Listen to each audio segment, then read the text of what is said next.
নমস্কার। আজকে আমরা কথা বলবো এমন একটা বিষয় নিয়ে যা আজ প্রায় প্রত্যেক ঘরেই দেখা যায়। হাঁটুর ব্যথা।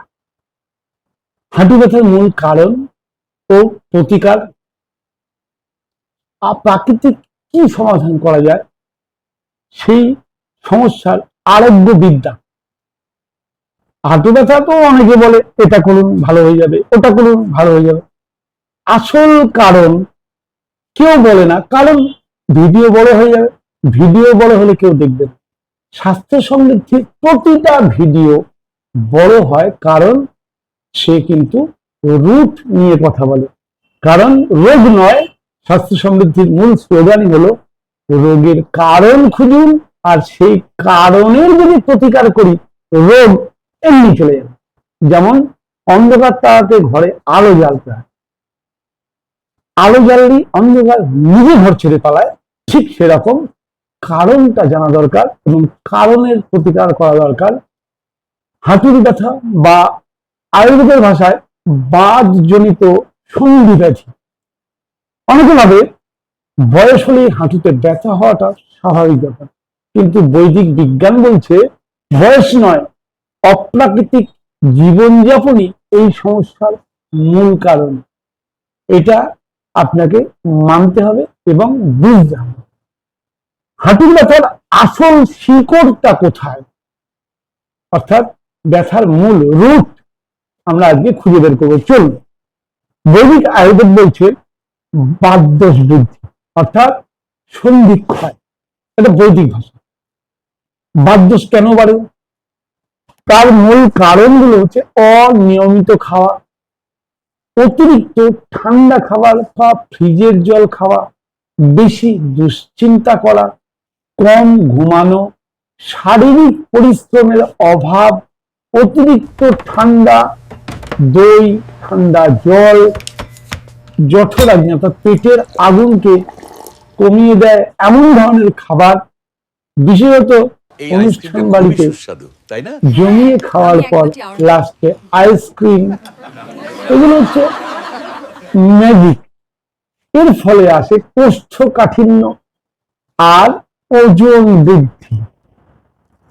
যখন বাত বাড়ে তখন সন্ধিতে বা জয়েন্টে, অর্থাৎ সন্ধি মানে আয়ুর্বেদের ভাষা জয়েন্টে, আধুনিক বিজ্ঞানের ভাষা জয়েন্টে লুব্রিকেন্ট, অর্থাৎ আমাদের বোধা বাংলা ভাষায় গ্রিজ বা জলীয় অংশ শুকিয়ে যায়, কার্টিলেজ ক্ষয় হতে শুরু করে, হাঁটু বাঁকানো বা সিঁড়িতে ওঠানামা বা এমনি স্বাভাবিক ওঠা বসা করা প্রচন্ড ব্যথার কারণ হয়ে দাঁড়ায়।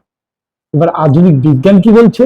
আধুনিক বিজ্ঞান বলছে হাঁটুতে ব্যথা অর্থাৎ inflammation plus lubrication loss plus muscle weakness, বিজ্ঞানের আধুনিক বিজ্ঞানের ভাষা। অর্থাৎ শরীরে ইনফ্লামেশন বাড়ছে, সাইনোভিয়াল ফ্লুইড কমে গেছে, কোষে অক্সিডেটিভ স্ট্রেস বাড়ছে, ভার বহনকারী পেশি থাই, হিপ, যে মাসলগুলো আছে সেটা দুর্বল হয়েছে। বৈদিক ও আধুনিক বিজ্ঞান দুটোই কিন্তু তাহলে ব্যাপারটা কিন্তু একই বলল যে শরীরের ভেতরের আগুন ও জলীয় ভারসাম্য নষ্ট হলেই হাঁটুর ব্যথা শুরু হয়। তাহলে কারণটা নিশ্চয়ই পরিষ্কার হয়ে গেল যে কি কি কারণে হাঁটুর ব্যথা শুরু হলো। এবার আয়ুর্বেদের বাতের মানে কি সেটা এবার না বুঝলে আমরা বাত বৃদ্ধি বুঝবো কি করে? আয়ুর্বেদের তিনটি দোষ: বাত, পিত্ত, কফ। বাতের কাজ হলো শরীরের নড়াচড়া, স্নায়বিক সংযোগ ও জয়েন্টের ফ্লেক্সিবিলিটি মেনটেন করা। যখন বাতদোষ বৃদ্ধি পায় তখন জয়েন্ট শুকিয়ে যায়, হাওয়া লাগে যেমন যেখানে ছুটে যায়। বাত মানে তো বায়ু, তাহলে বায়ু যদি বেড়ে যায় শরীরে তাহলে শরীরের সমস্ত জয়েন্ট শুকাতে শুরু করে, শরীর শক্ত হয়ে যায়, বাতাসের মতো শব্দ হয় কটকট, যে আমাদের বলি না চলতে গেলে ফিরতে গেলে কটকট আওয়াজ হয়, এটা কিন্তু বাত বৃদ্ধির লক্ষণ। ব্যথা জায়গায় মানে আজকে এখানে ব্যথা কালকে আরেক জায়গায় ব্যথাটা ঘুরে বেড়ায়, যেমন হাওয়ার শব্দ ওই ধার থেকে ওই ধার ঘুরে বেড়ায়, ঠিক বাত বাড়লে শরীরে ব্যথাও এক জায়গা থেকে আরেক জায়গায় ঘুরে বেড়ায়। ঠান্ডা বা বাতাস লাগলে ওই ব্যথা আরো বাড়ে। এই অবস্থাকে বলা হয় বাতজনিত অস্থি সন্ধি ব্যাধি। বুঝতে পারলেন নিশ্চয়ই, নিরাশ হবেন না, শেষে আমি প্রতিকার অবশ্যই বলবো। ধৈর্য ধরে আগে ব্যাপারটা বুঝুন যে হাঁটু ব্যথার কারণটা কি। এবার ভবিষ্যতে যাতে হাঁটু নষ্ট না করতে হয় তাহলে কি করণীয় সেটা তো আমাদের আগে জেনে নিতে হবে। মানে যাদের এখনো হাঁটু ব্যথা শুরু হয়নি তারাও এই ভিডিওটা মন দিয়ে দেখুন, তা না হলে তাদেরও একদিন এই সমস্যায় পড়তে হবে। হাঁটু ব্যথা ঠিক রাখতে হলে সবার প্রথম শরীরের অগ্নি অর্থাৎ জঠর অগ্নিকে জাগিয়ে রাখতে হবে, যাতে সে ঘুমিয়ে না পড়ে। ঘুমিয়ে পড়লেই হজম ভালো হবে না, আর হজম ভালো না হলেই র মেটেরিয়ালস এর অ্যাবজর্বেশন ভালো হবে না, আর র মেটেরিয়ালস এর অ্যাবজর্বেশন ভালো না হলেই র মেটেরিয়ালের ঘাটতি হবে। ঘাটতির ফলে শরীরে পিত্তদোষ জন্মাবে, পিত্তদোষ জন্মালেই বাতদোষ জন্মাতে সুবিধা হবে। বাতের শিকড় কিন্তু আসলে পেটে। আপনি বাত রোগের জন্য যতই চিকিৎসা করেন, যতই ওষুধ খান, পেট যতক্ষণ ঠিক না করবেন, আপনার ডাইজেশন যতক্ষণ ঠিক না হবে, ততক্ষণ পর্যন্ত আপনি বাত রোগের উপর কোনো কন্ট্রোল আনতে পারবেন না। ওই যন্ত্রণানাশক ওষুধ খেয়ে যন্ত্রণার থেকেও তো আরাম পাচ্ছেন, কিন্তু ক্রমশ সমস্যা আপনার বাড়ছে। গরম জল বাত রোগের মহা ওষুধ, তাতে যদি একটু আদা পড়ে অর্থাৎ আদার রস, তাহলে তো অলৌকিক জিনিস। খাবারের আগে অল্প একটু আদা আর একটু বিট লবণ যদি প্রতিদিন চিবিয়ে খান, কতক্ষণ আগে? 30 মিনিট আগে। সঙ্গে যদি একটু পাতিলেবুর রস দেন, তাহলে আদার রস বা আদা, একটু পাতিলেবু আর বিট নুন খাবার আধ ঘন্টা আগে যদি খান, তাহলে জঠর অগ্নি অর্থাৎ খাবার হজম করার যে ক্ষমতা সেটা বাড়তে শুরু করবে। আর সেটা বাড়তে শুরু করলেই এক্ষুনি হয়তো আপনার হাঁটু ব্যথা কমবে না, আস্তে আস্তে একদিন দেখবেন আপনার হাঁটু ব্যথা কমতে শুরু করেছে। 2, ঠান্ডা খাবার বিশেষত ফ্রিজের জল একবারে বন্ধ করবেন, একদম খাবেন না। যে খাবার ঠান্ডা, যেমন শশা, ফলের মধ্যে ঠান্ডা ফল বলা হয়, এরকম ধরনের কিছু ঠান্ডা জিনিস আছে, সেগুলোকে খাওয়া বন্ধ করে দিন। তাতে শরীরের ভেতরের অগ্নি নিভে যায়। অগ্নি যত বাড়বে তত লাভ। তাহলে কি করবেন? খাওয়ার সঙ্গে জল খাবেন না, খাওয়ার পরে অন্তত 1 থেকে 1.5 ঘন্টা জল খাবেন না। খাবারটাকে ডাইজেস্ট হতে দিন, তারপরে জল খান। ওজন নিয়ন্ত্রণ করুন। ওজন যদি 1 কেজি আপনার শরীরে ওজন নিয়মের বাইরে বাড়ে, তাহলে হাঁটুর উপরে কিন্তু এক্সট্রা 4 কেজি ওজন বইতে হয়। এক্ষেত্রে আমরা বলি যে ভগবান আপনাকে তো মারুতি টায়ার লাগিয়ে পাঠিয়েছেন, আপনি মারুতির বডিতে যদি একটা ট্রাকের সমান লোড দিয়ে দেন 14 টন 15 টন, তাহলে কি হবে? টায়ার ক্ষয়ে যাবে। তা আমাদের শরীরে যদি, আমার হাঁটু যখন ডিজাইন করেছেন ভগবান, তখন জানেন কতটা ভার সহন করার ক্ষমতা। হাঁটুর ক্ষমতা তার চেয়ে বেশি যদি ভার বহন করতে হয়, তাহলে হাঁটু তো দুর্বল হবেই। তাহলে হাঁটু যদি ঠিক রাখতে চান, পেট ও কোমরের ভার কমান। হাঁটু ও উরু মানে থাই এর পেশিকে শক্ত রাখুন। তার জন্য কি করবেন? প্রতিদিন অন্তত 8-10 মিনিট আপনি সিট আপ করুন, বিভিন্ন রকম পোজ করুন, স্লো স্কোয়াট চেয়ারে বসা অবস্থায় করতে পারেন, হাঁটতে পারেন। হাঁটলেও আপনার মাসেল স্ট্রেংথ বাড়ে।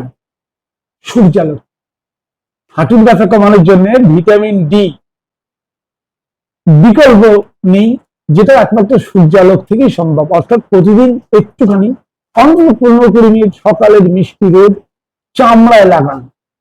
চামড়ায় লাগানো খুব দরকার আছে, এতে অস্থি ও কার্টিলেজের খাদ্য এটা। প্রতিদিন 15 মিনিট সূর্যালোক নিলেই হবে। বর্তমানে হাঁটুর ব্যথা কমানোর প্রাকৃতিক কিছু প্রতিকারের কথা বলি এবার। তাহলে প্রতিকার কিভাবে করবেন আর তার ফলাফল। গরম তেল উষ্ণ করে নিয়ে মালিশ করুন।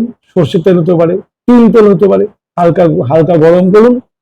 হাঁটু উড়ুতে মিনিট 10 মালিশ করুন। এতে কি হয়? রক্ত সঞ্চালন বাড়ে, লুব্রিকেশন ফিরে আসে।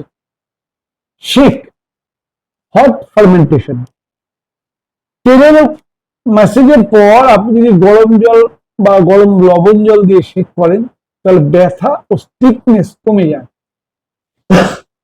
হলুদ, মেথি, শোঁঠ আর জোয়ান সঙ্গে যদি একটু অশ্বগন্ধা দেন আরো ভালো। সমপরিমাণ নিন, ভালো করে গুঁড়ো করে মিশিয়ে রেখে দিন। প্রতিদিন যদি দিনে অন্তত একবার, দুবার হলে খুব ভালো, ঈষদ উষ্ণ গরম জলে 1 চামচ যদি খান, দুবার খেলে খুব ভালো, অন্তত একবার রাতে শোয়ার আগে। তাহলে কি হবে, ইন্টারনাল ভেতরে যে আপনার ইনফ্লামেশন হয়েছে সেই ইনফ্লামেশন থেকে মুক্তি পাবেন। ত্রিফলা, প্রতি রাতে যদি 1 চামচ ত্রিফলা গরম জলে দিয়ে সঙ্গে অবশ্যই একটু মধু বা গুড়, মধু দিলে বেশি গরম জল দেবেন না, কারণ গরম জলে মধু বিষ। ঈষদ উষ্ণ গরম জল বা বডি টেম্পারেচারের সমান গরম জল, তাতে 1 চামচ ত্রিফলা চূর্ণ, সামান্য পরিমাণ গুড় অথবা মধু মিশিয়ে যদি রাতে শোয়ার সময় খান তাহলে বাত কমে, পেট পরিষ্কার হয়। আর লেট নাইট ডিনার বন্ধ করুন। রাত যদিও খুব তাড়াতাড়ি না করে রাত 8টার পর্যন্ত আর কিচ্ছু খাবেন না।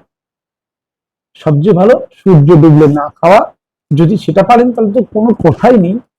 জল খাবেন, জল খাওয়ার কোনো নিষেধ নেই, কিন্তু সলিড খাবার সূর্য ডুবলে না খাওয়াই ভালো। একান্তই যদি অসুবিধা হয় ম্যাক্সিমাম রাত 8টার পরে আর কিছু খাবেন না। এরা কিন্তু এই লাইফস্টাইল আপনার জঠরাগ্নিকে জাগিয়ে রাখতে সাহায্য করবে এবং নিয়মিত মানলে আপনার আস্তে আস্তে বাত কমবে। বাত রোগ কমানোটাই কিন্তু আসল চিকিৎসা।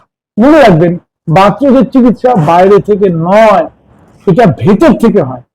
আমরা বাইরে থেকে চিকিৎসা করি, বাইরে থেকে চিকিৎসা করছেন বলেই তো আপনি বাত রোগের থেকে মুক্তি পাচ্ছেন না। হাঁটুর ব্যথা বয়সের রোগ নয়, এটি জীবনশৈলী, খাদ্যাভ্যাস ও হজম ও বাত দোষের ভারসাম্যের রোগ।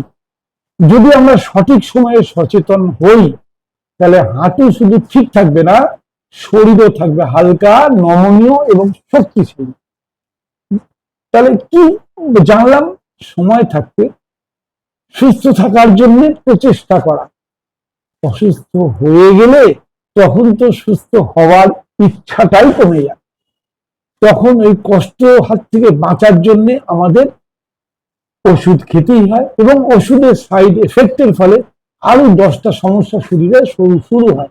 কিন্তু প্রিভেনশন বেটার দেন কিওর, অর্থাৎ অসুস্থ হওয়ার আগে যদি আমরা এই নিয়মগুলো প্রতিদিন প্রতিনিয়ত মেনে চলি, তাদের অল্প একটু হাঁটু ব্যথা হয়েছে সঙ্গে সঙ্গে তারা যদি সাবধান হই তাহলে আগামী দিনে কিন্তু নি রিপ্লেসমেন্ট ভাবতেই হবে না।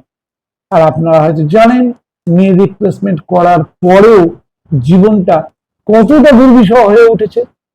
তাহলে আজকের ভিডিওটা যদি আপনার কাছে উপকারী মনে হয় তাহলে লাইক ও শেয়ার অবশ্যই করুন, কারণ আপনার একটি শেয়ার হয়তো আরো কারো 5 বছরের যন্ত্রণা কমিয়ে দিতে পারে।